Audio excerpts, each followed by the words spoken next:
No matter how long and how hard any job seems to be, there's always a way to do it. Always an answer to everything that seems to go wrong. And it looks as if the Gregory party have found the answer to their troubles. When Mrs. Gregory, her daughter Joan, Jerry Hall, and Captain Bradford were taken to the Euclidean city beneath the sea and given their freedom to roam through the city as they pleased, it proved that the freedom was mostly imaginary, as they are prisoners. Perhaps even more surely prisoners than they were on the Magic Island. The Euclidean city is built in 13 enormous natural caves under the ocean, the smallest of these rooms being 1 mile in diameter, and the largest nearly 2 miles across. The highest point in this weird city is 200 feet below the water, and escape has seemed impossible. Now, however, we find Jerry and Joan walking through one of the large caves, and they're mighty cheerful about something. But, Joan, are you sure G47 will keep his promise? I have told you repeatedly, Jerry, that G47 need not stoop to the practice of deceiving anyone. He is quite secure in Euclidia. Well, I guess that's right. He could let Tex work with those rocket ships all he wanted to, and still be mighty sure that there wasn't any danger of our stealing one of them. Captain Bradford is very clever, but even he would find it impossible to take a rocket ship out of these underwater caverns. Yeah, I guess he would. But if the Euclideans... Hey, where are we going? We are going to the transportation room, where we will be allowed to see all of the Euclidean methods of transportation. Okay, that's all I wanted to know. What were you about to say when you interrupted yourself? When I interrupted myself? Yes, Jerry, you were mentioning the Euclidean rocket ships and the impossibility of getting one of them out of this colony. Oh, yeah. Well, I was just thinking about how impossible that impossibility really is.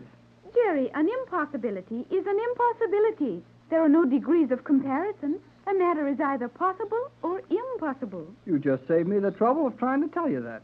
If it's impossible to get all those submarine rocket ships and all the other gadgets these guys use to get around in, and if it's impossible to get them out of here, what good are they? Did they build them just to look at them?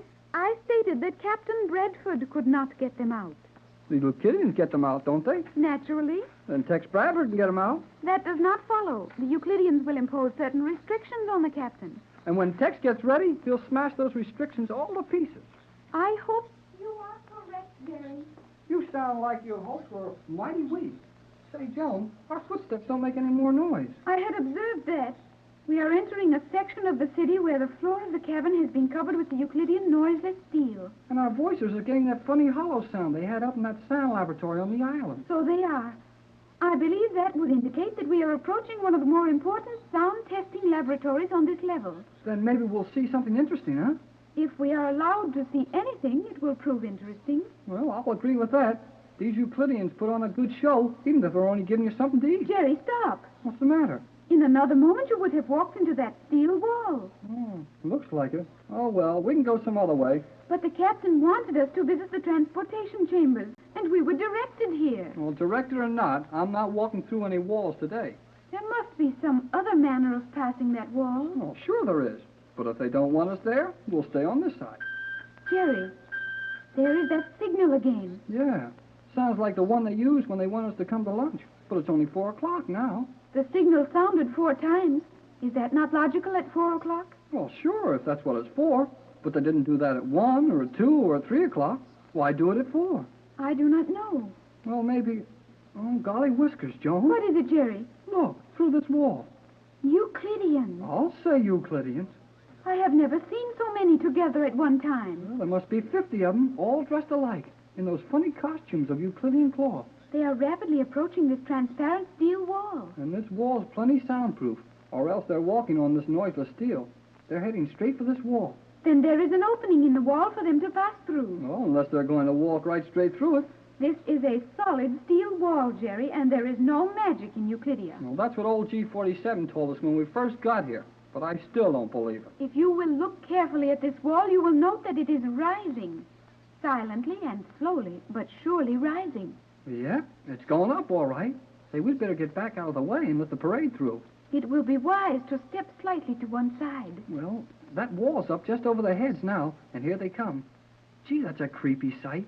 That long line of people, all dressed exactly alike, marching along in single file, looking straight ahead, and not a sound out of them. Needless conversation is not encouraged among the workers of Euclidia. Well, this bunch sure isn't wasting any words on us. I never knew so many blamed people could have so little to say as the gang around this spooky place. I think we should attempt to pass under the wall while it is raised. Good girl, Joan. Come on. And if anybody stops us, they'll have to move out of that chain gang they're in. I'd be glad in that, just to get in that chain gang and watch it bust up. Quickly, Jerry, the procession is nearly through. Okay, come on then. Only a couple of steps and we'll be on the other side of the wall. Well, we made it, and nobody tried to stop us. We are barely in time. The wall is sinking down to the floor. And that long line of spooks is marching off someplace. Jerry, what is a spook? Oh, a spook is something you see every time you turn around on Euclidia, and G47 says he hasn't any up. Oh, that is horrible English, Jerry. Well, maybe it is, but it's the way I feel. Oh, boy, our voices sound all right again. That is something. Yeah, and we're on the other side of the wall. That's something else. It will be difficult to decide upon our course. Huh? Oh. Why, Joan, this is really something to see. I agree with you. Are you sick? Sick? You think I am ill? Oh, must be something wrong with you. You agreed with me. Jerry, will you All please? right, all right. I won't try to have any more fun with you. Let's get down to business and decide which one of these little streets we want to use.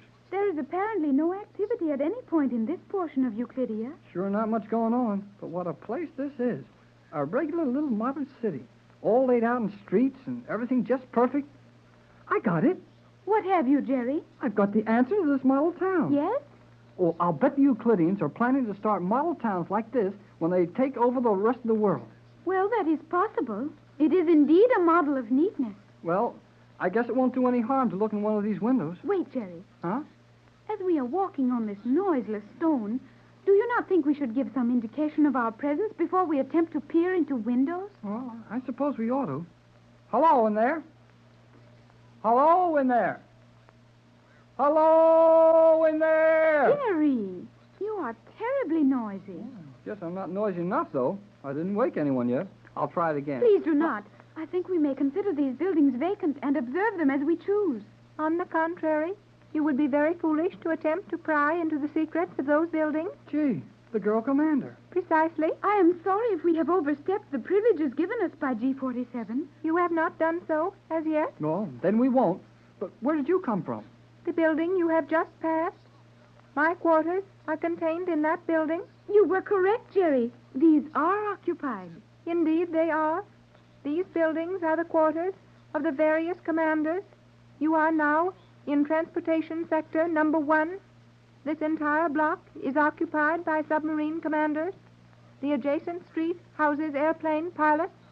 Well, we don't want to stick our noses in any place we're not supposed to see, but G47 told us we could look at anything we get into. That is a point on which I must question you. How did you get into this sector? We just walked in. Through the steel separation wall? That wall was raised to allow a long column of workers to pass through. We entered as they passed out. So? Someone in the control tower is very careless. You must leave at once. What commander? Silence. You must leave at once. If you were found here, G47 would deprive you of all freedom and confine you to your quarters. Okay, Skipper. How do we get out? Follow me as rapidly as possible. I will personally allow you to pass through a private entrance in the rear of my quarters. Well, where will we be after we get there? I mean, what kind of a place will we be in? And how do we get from there back to our quarters? You will be in the agricultural chamber. You mean where the pigs and the chickens and the cows are? Precisely. You will be directly across the animal husbandry section from your own sector. But, Commander, how can that be? We have walked for miles, and we left that room at the beginning of our tour. The various caverns making up Euclidia form a rough circle. You have nearly completed that circle. Golly whiskers, Joan. We've been walking in a circle. Precisely. Now I will open the door, which will admit you to the agricultural section. Jerry, it is indeed the chamber in which we started our walk. It sure is. And is that the elevator to our quarters way over there on the other side? That is the elevator. One moment while I close this door.